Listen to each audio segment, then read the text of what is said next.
वस्तु एवं सेवा कर यानी जीएसटी ने न सिर्फ देश को कई करों के मकड़जाल से मुक्त कर एक देश एक कर की बेहद शानदार सौगात दी, बल्कि देश के युवाओं के लिए भी रोजगार की अपार संभावनाएं पैदा कर दी है। कारोबारी लेनदेन में जीएसटी नियमों का पालन करते हुए लेखा जोखा बनाना और जीएसटी रिटर्न्स फाइल करना, ये एक ऐसा काम है जिसके लिए हर छोटे बड़े शहर या कस्बों में आज प्रशिक्षित यानी ट्रेंड लोगों की सख्त जरूरत है। जिन लोगों ने पहले ही जीएसटी की ट्रेनिंग लेकर इसकी बारीकियों को समझ लिया, वो इस वक्त बहुत अच्छा स्वरोजगार या नौकरी कर रहे हैं। लेकिन अब भी इसमें संभावनाओं की कोई कमी नहीं है। अगर आप चाहते हैं कि एक ऐसा हुनर सीख लें जिसकी डिमांड जिंदगी में कभी खत्म ना हो, तो आपके लिए है goods and services tax GST का ये कोर्स।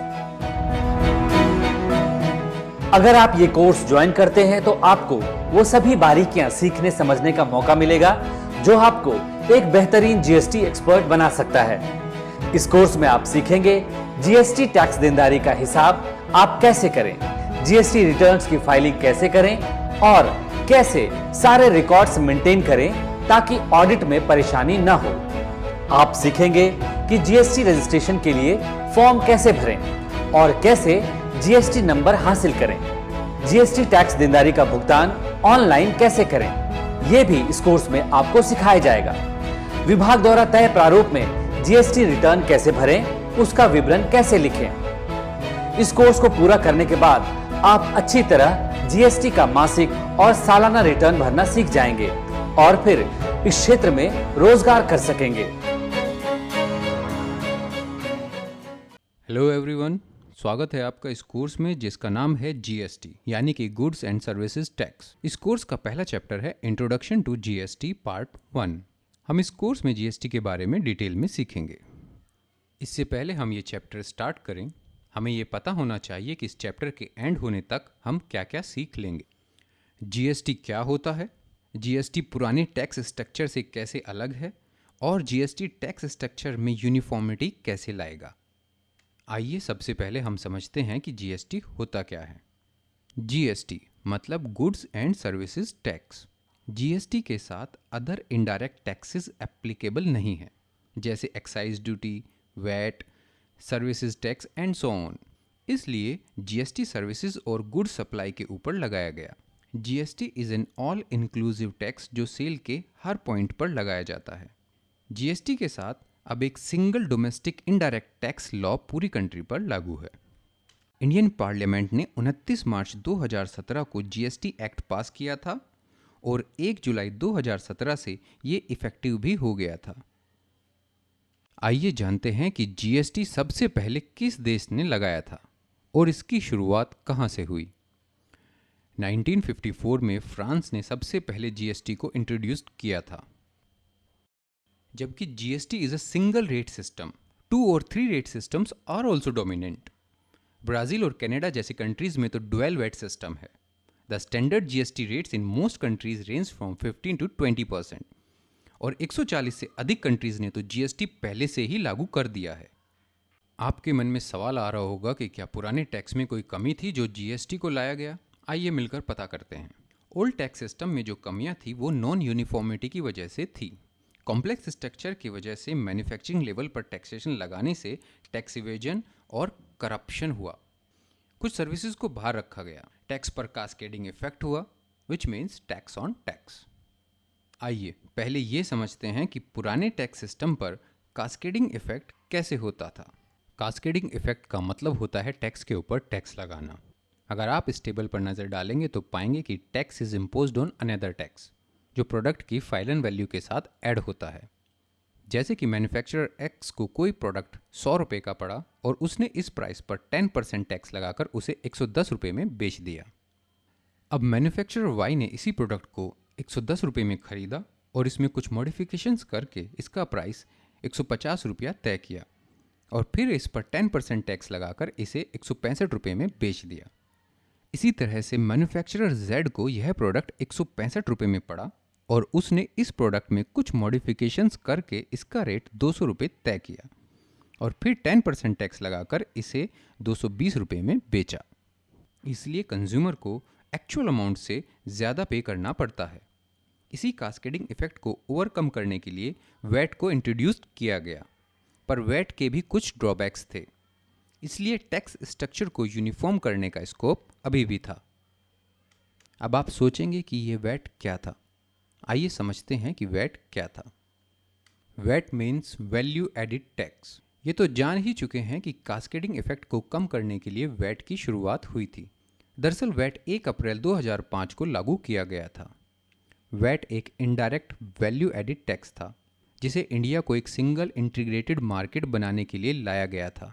वैट सिस्टम के अंडर डीलर सेल्स पर टैक्स कलेक्ट करता है, keeps the tax paid on his purchase and pays the balance to the government. It is a consumption tax जो final consumer से दिया जाता है। The tax paid by the dealer is passed on to the buyer. उसका dealer से कोई charge नहीं लगता। VAT is a multi point tax system which allows collection of tax paid on purchases at each point of sale. हालांकि VAT के कुछ नुकसान भी थे, जिनके बारे में हम आगे चर्चा करेंगे। आइए वैट को एग्जाम्पल के साथ अच्छे से समझते हैं।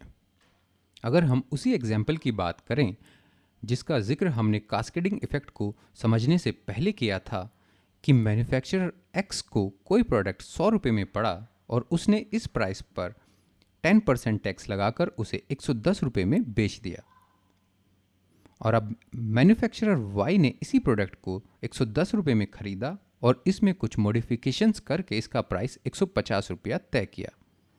लेकिन अब वो 150 रुपये पर टैक्स नहीं लगेगा, बल्कि सिर्फ एडिड वैल्यू पर, यानी 150 माइनस 100 इज इक्वल्स टू ₹50। सिर्फ ₹50 पर 10% टैक्स लगाकर इस प्रोडक्ट को 150 प्लस 10% ऑफ ₹50 यानी कि 150 प्लस 5 जो कि होगा ₹155 में बेच देगा। इसी तरह से मैन्युफैक्चरर Z को यह प्रोडक्ट 155 का पड़ा और उसने इस प्रोडक्ट में कुछ मॉडिफिकेशंस करके इसका रेट ₹200 तय किया। लेकिन अब वो ₹200 पर टैक्स नहीं लगेगा, बल्कि सिर्फ एडिड वैल्यू पर, यानी 200 माइनस 150 इज इक्वल्स टू 50। सिर्फ 50 पर 10% टैक्स लगाकर इसे इस प्रोडक्ट को 200 प्लस 10% ऑफ ₹50 यानी कि 200 प्लस 5 जो कि होगा ₹205 में बेच देगा। वैट के कुछ डिसएडवांटेज भी थे, which we will discuss in the next slide. VAT was based on full billing system, इसलिए इसे लागू करना कॉस्टली था। इसके अलावा हर स्टेज पर एडिड वैल्यू कैलकुलेट होती थी। It was an easy task, इसलिए टैक्स स्ट्रक्चर की कॉम्प्लेक्सिटी इंक्रीज हो गई। With the implementation of VAT tax evasion हो सकता है, इसलिए कंज्यूमर्स को एक्स्ट्रा कॉशियस रहना पड़ता था। इन नुकसानों को दूर करने के लिए जीएसटी वॉज इंट्रोड्यूस्ड। आइए अब इंडियन टैक्सेशन के बारे में जानते हैं। The table shows the taxonomy of Indian taxation system.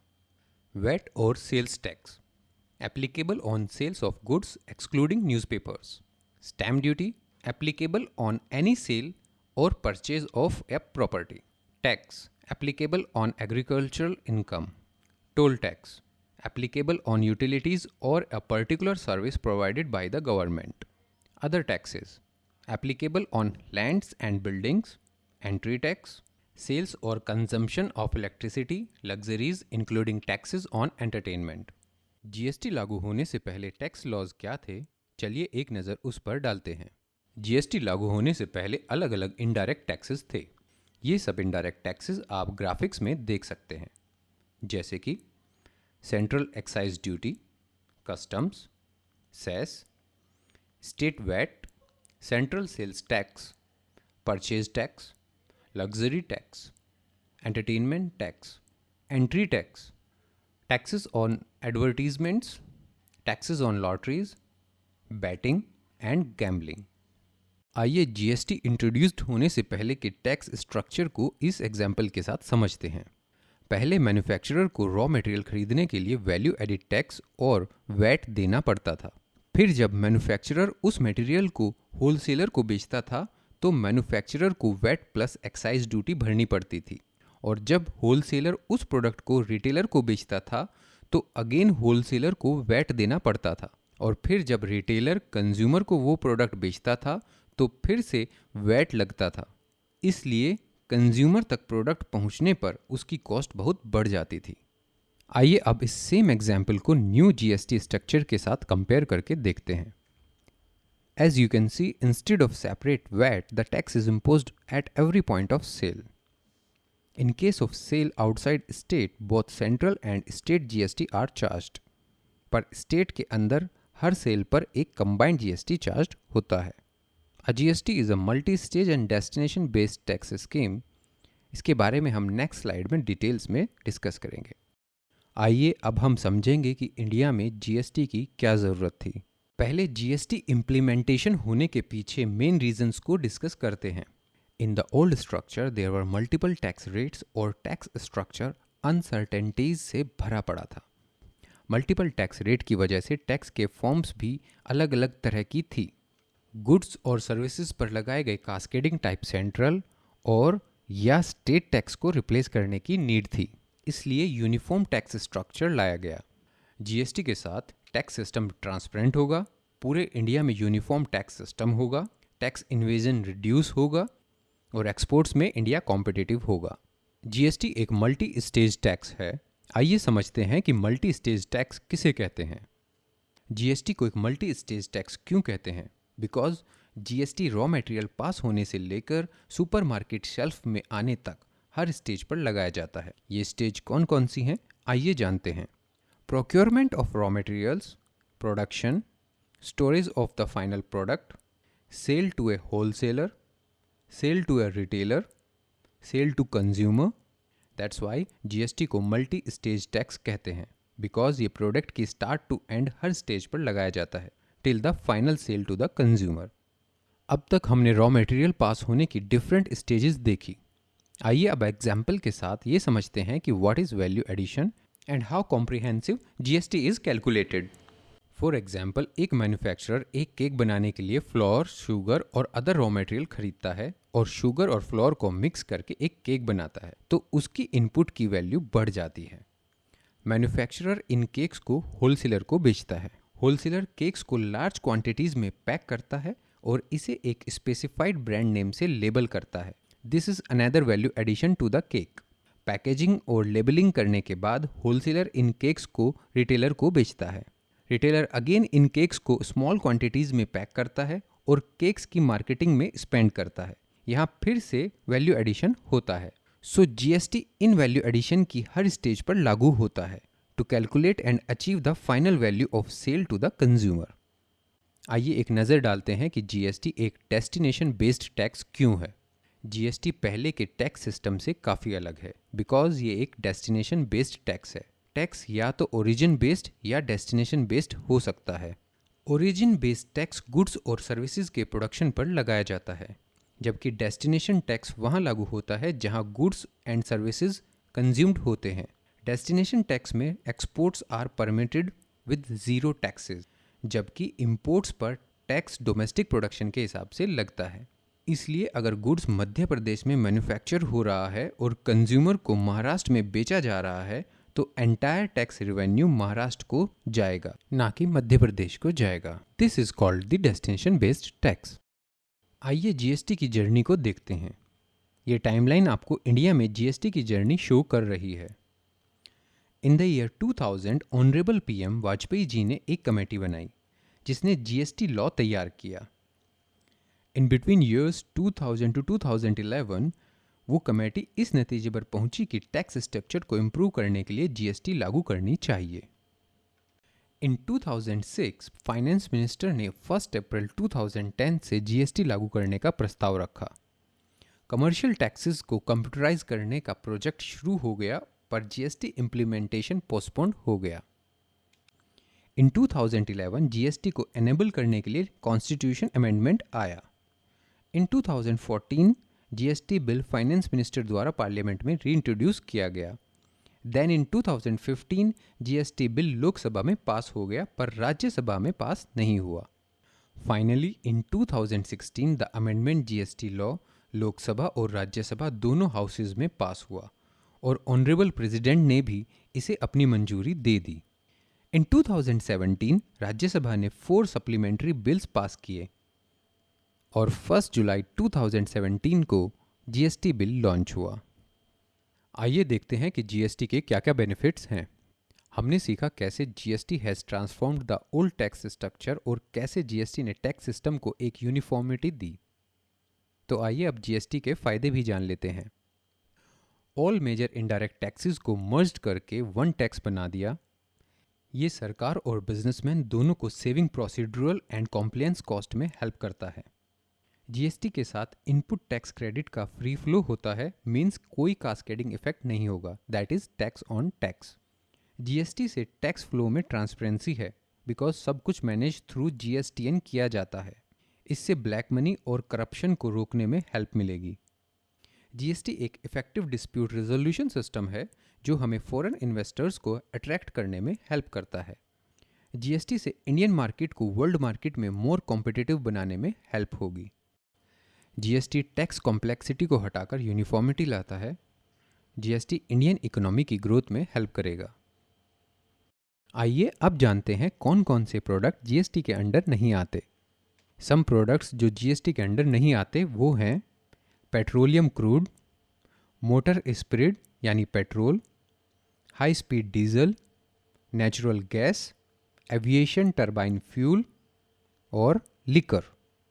चलिए चेक करते हैं कि आपको अब तक कितना समझ आया। The correct options are B and C. GST is a multi stage as well as destination based tax. The correct option is B.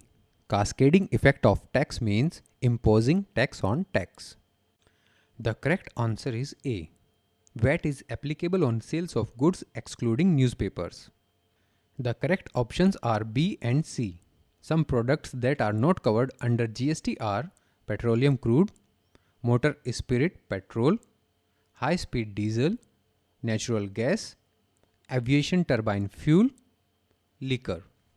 हम इस चैप्टर के एंड में आ चुके हैं।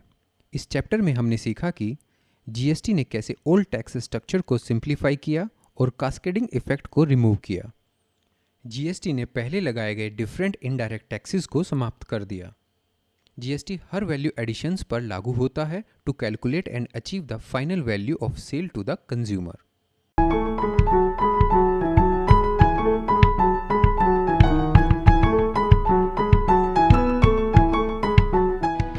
वस्तु एवं सेवा कर यानी जीएसटी ने न सिर्फ देश को कई करों के मकड़जाल से मुक्त कर एक देश एक कर की बेहद शानदार सौगात दी, बल्कि देश के युवाओं के लिए भी रोजगार की अपार संभावनाएं पैदा कर दी हैं।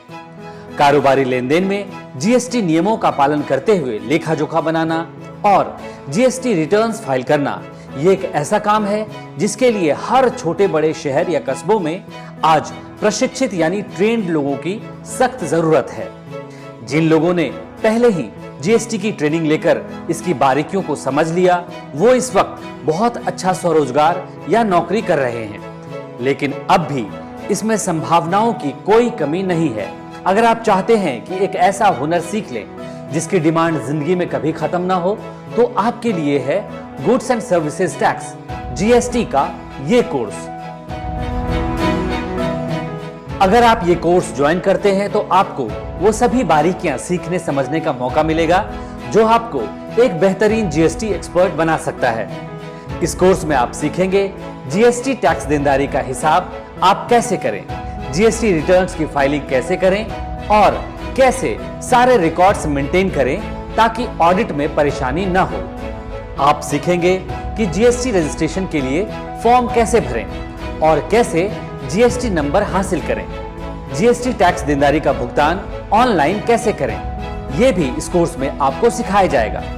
विभाग द्वारा तय प्रारूप में जीएसटी रिटर्न कैसे भरें, उसका विवरण कैसे लिखें। इस कोर्स को पूरा करने के बाद आप अच्छी तरह जीएसटी का मासिक और सालाना रिटर्न भरना सीख जाएंगे और फिर इस क्षेत्र में रोजगार कर सकेंगे।